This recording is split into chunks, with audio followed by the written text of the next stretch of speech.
Será que o Brasil está preparado para o envelhecimento da população? Nós somos um país relativamente jovem, né? A média de idade no Brasil é uma média de idade jovem. O Brasil, embora a expectativa de vida tenha crescido cada vez mais, hoje 74 ponto alguma coisa, se não me falha a memória aqui, 74 ponto alguns anos, né, para envelhecimento e para expectativa de vida, mas será que nós estamos preparados? Será que nós temos políticas públicas, né, adequadas para isso? Será que a cultura, a educação do povo está preparada, da população mais jovem sobretudo, para conviver com uma camada de pessoas idosas da população? É para pensar nisso que o pastor Alexandre Crisóstomo está com a gente nessa manhã, ele que é um dos pastores ali na Casa da Honra, que é o Ministério da Melhor Idade da Lagoinha. Pastor Alexandre, seja bem-vindo, tudo bem? Bom dia, pastor Jean, bom dia a todos. Mais uma vez agradecer a oportunidade. E a resposta, infelizmente, pastor Jean, é não. O Brasil ele não está preparado para esse envelhecimento populacional, ele não está preparado. E a questão da política, na ordem da política, na prevenção de doenças, nas campanhas educativas, na cultura, na educação, na estrutura física mesmo das nossas cidades. Questão de mobilidade, mobilidade, né? Nós não estamos preparados. Infelizmente, não estamos preparados para esses desafios, né? Que a população ela vem crescendo muito, como nós já dizemos aqui. Então, existe essa expectativa de vida está só aumentando. Existem projeções aí que apontam para que em 2025 sejamos 32, 34 milhões, enfim, mais de 30 milhões de idosos, pessoas acima de 60 anos no nosso país, né? Então nós temos que pensar, pensar para esses idosos que estão hoje, as pessoas que já estão nessa faixa etária, e para nós também, e para os nossos filhos que também chegarão, e como que o futuro está, como que o país está se preparando. Então nós estamos ainda muito aquém nessa caminhada de atender as necessidades. A gente tem que pensar que todo mundo vai envelhecer um dia, né? Todos nós vamos passar por isso, vamos chegar, se Deus quiser, a uma idade avançada, e nós precisamos de ter realmente muita coisa preparada para isso. Hoje em dia, por exemplo, a questão da aposentadoria, desculpe, a aposentadoria no país ainda tem algumas coisas que deixam a desejar, né? Que o aposentado sempre reclama. Meu pai é aposentado, meu sogro é aposentado, conheço vários aposentados, né? Eles sempre reclamam, e eu estou falando aposentado por idade ou por tempo de trabalho, né? Os casos por licença de saúde, essas coisas assim, são casos mais raros. Mas o idoso sempre reclama que o dinheiro dele não tem dado para tudo, né, que ele quer fazer. O poder de compra do idoso fica cada vez menor. É uma das questões que mostra que nós precisamos melhorar muito o atendimento ao idoso, porque se o poder de compra do idoso fica menor, isso significa que ele vai padecer maiores necessidades, mais necessidades lá na frente, né? O que depois do Estatuto do Idoso entrando em vigor... Que é uma vitória, inclusive. Que é uma vitória. Uma conquista já para essa época. Existe, né? Mas não que esteja sendo cumprida ainda na sua totalidade, mas já foi um caminho, mas já tem algo maravilhoso. Já tem a delegacia do idoso e tudo. Mas o governo está abrindo os olhos para a questão do envelhecimento ativo, que já discutimos aqui em outra oportunidade, sobre o que é esse envelhecimento ativo. Então o governo entende que o aposentado, o idoso que volta a trabalhar. Ele volta no mercado de trabalho, volta a produzir, economicamente ativo. Existe o envelhecimento ativo em várias esferas, né? Na questões físicas, sociais, culturais, mas nessa questão econômica, ele é ativo, ele aumenta o poder de compra, de consumo dele, né? Então ele mesmo, hoje depois me parece, de uma lei de 91, hoje o idoso, ele pode aposentar e continuar trabalhando. O empresário ele pode ainda continuar com esse idoso ou então contratar um idoso para se trabalhar. exceto em casos de aposentadoria por invalidez. Nesse caso não entraria, mas por tempo de trabalho, por tempo de contribuição, por idade, ele pode aposentar e continuar trabalhando. E aí o governo está vendo isso como algo muito bom, muito favorável. Então, nessa questão profissional e econômica, já começa então a se analisar aí alguma possibilidade para ajudar o idoso.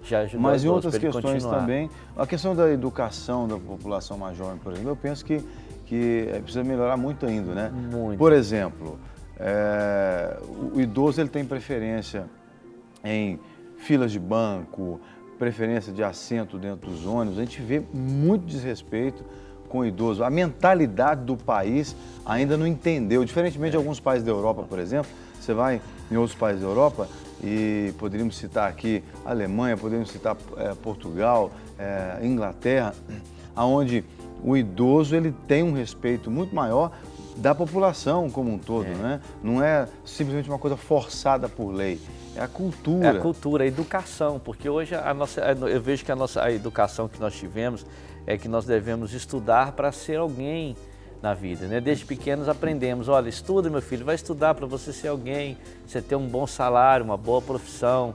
E na realidade eu enxergo que não é por aí. A educação ela deve ser um princípio.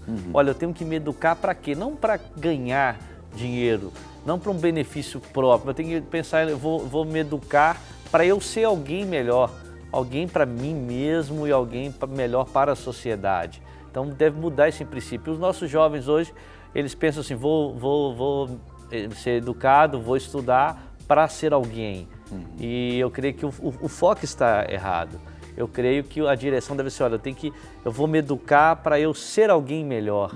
E para eu ser alguém melhor tanto para mim como para a sociedade num todo, para a população geral num todo. Agora, né? pastor Alexandre, a igreja pode ser também um oásis para esse idoso, né? A igreja tem ensinado, né? Nós temos ensinado, porque a própria palavra nos dá essa direção, né? De cuidarmos dos idosos, de preocuparmos, de valorizarmos o ancião, a figura do ancião, do idoso, da sabedoria que está, da experiência que está por trás daquele ancião. E os jovens hoje aproveitarem esse amadurecimento, essa experiência que o idoso tem, para ele também conseguir ser mais produtivo, aprender com os erros e também o que temos hoje, se alcançamos hoje, a igreja, a sociedade, tudo, o que tem hoje é porque veio alguém, veio né? antes, já veio antes, já deixou preparado, abriu o caminho para nós, né?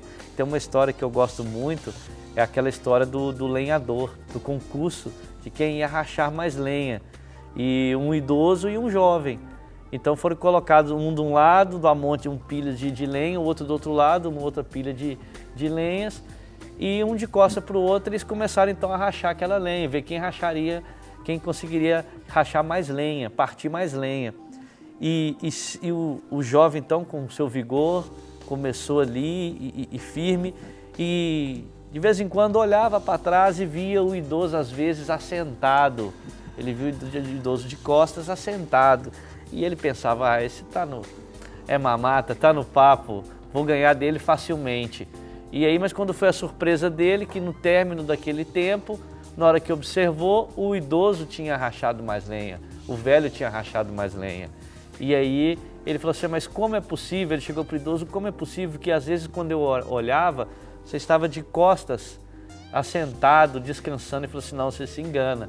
Eu não estava sentado descansando, eu estava sentado amolando o machado. Então, enquanto o jovem foi naquele vigor o tempo todo, o velho trabalhou com a experiência.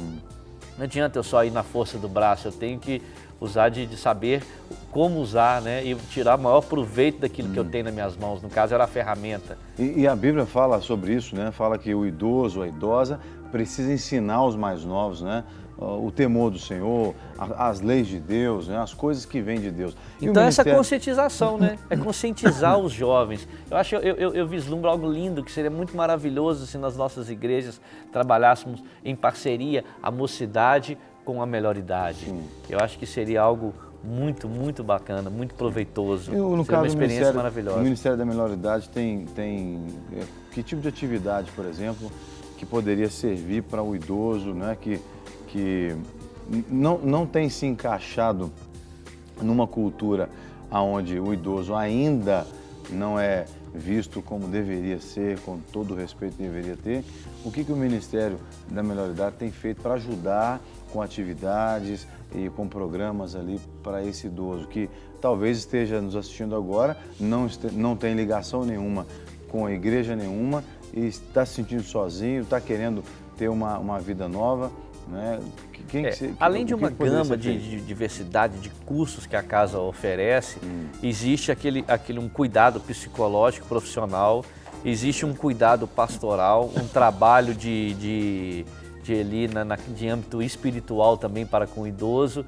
Então ele pode, ele volta essa questão do convívio social, de estar ali em grupo, de ser trabalhado, a gente conseguir mostrar a ele, que ele entenda, extrair dele que ele velho, ele tem essa função de apontar, de mostrar o que está errado, de exigir aquilo que cabe a ele, que concerne a ele. Então tem existe todo esse trabalho, né? Existe todo esse trabalho lá no Ministério. E aí é nos procurar mesmo, é sair de casa, falar assim, vou lá, deixa eu trabalhar para que eu seja então esse velhinho ativo, né? Essa velhinha ativa, esse vovó ativa em todos os sentidos. Muito bem. Então, você que está aí em casa, né? Talvez seja um idoso, uma idosa, ou conheça alguém que esteja, né, nessa faixa etária de idade que precisa de um acompanhamento, precisa de se envolver, né, para poder trazer mais sentido ali para o dia a dia. A melhor coisa é se envolver nas coisas de Deus, né? No reino de Deus. Então o Ministério da Melhor Idade ali, onde o pastor Alexandre atua juntamente com outros pastores, né, está à disposição para servir você. Os contatos estão aqui na tela. O Ministério fica na rua Juazeiro, número 20. O telefone lá é o 3429-6070? Não, 3429... Está na tela 0550. Exatamente. Então você pode entrar em contato com o 3429-0550 ou nesses outros celulares que aparecem aqui na tela para você ser acompanhado também. Pastor Alexandre, obrigado por ter vindo. Eu queria só, antes de terminarmos, concluirmos que existe por parte do governo, é claro, do poder público, algumas ações. Tem se acontecido alguma coisa, porque a gente é observado que enquanto idoso mais ele é instruído, ele é educado, ele consegue trabalhar nessa prevenção de doenças. Então o governo ele tem atuado muito nessas campanhas educativas para redução desses riscos, né? Incentivando a prática de esportes e tem feito algumas ações, como a caderneta do idoso, que existe uma caderneta onde controla ali para ele o atendimento, facilita o atendimento em situações de riscos na área de saúde e tem dado algum medicamento, tem contribuído com a entrega de alguns medicamentos, como pressão arterial, diabetes, Alzheimer, mas ainda são ações que ainda são poucas, são curtas, mas já tem surtido algum efeito. Mas por contraindicação e contração, digamos assim, tem se aumentado muito, que tem nos preocupado bastante, muito idosos sendo atendidos por conta de queda, por conta de fraturas. E é algo que o poder público tinha que se preocupar, é a questão de trabalhar, de melhorar essa mobilidade para o idoso. É algo que a gente vê que precisa ser feito algo com urgência. E infelizmente, às vezes eu vejo que não existe muito interesse por parte do poder público de trabalhar muito com o idoso. Não sei, aí penso eu, não sei, talvez porque o idoso não é alguém que vai render os votos, né? Ele não tem mais essa obrigatoriedade do voto, mas o idoso eu sinto que ele ainda é muito deixado. E trabalhar nessa questão da educação, da cultura, para ela poder também atingir os nossos órgãos governamentais. Mas né? essas eleições, as últimas eleições mostraram uma mudança de mentalidade muito grande por parte dos idosos, inclusive, que fizeram questão de votar. Né? Não, existe essa fatia que observa. Bom se todos pudessem, se todos continuassem. Mas a gente continua de olho por aqui, não é? O Ministério da Melhor Idade continua ali também para não só lutar pelos direitos do idoso, mas também para servir e cuidar desse idoso que, porventura, entrar em contato e manifestar o seu desejo de ser acompanhado também, não é?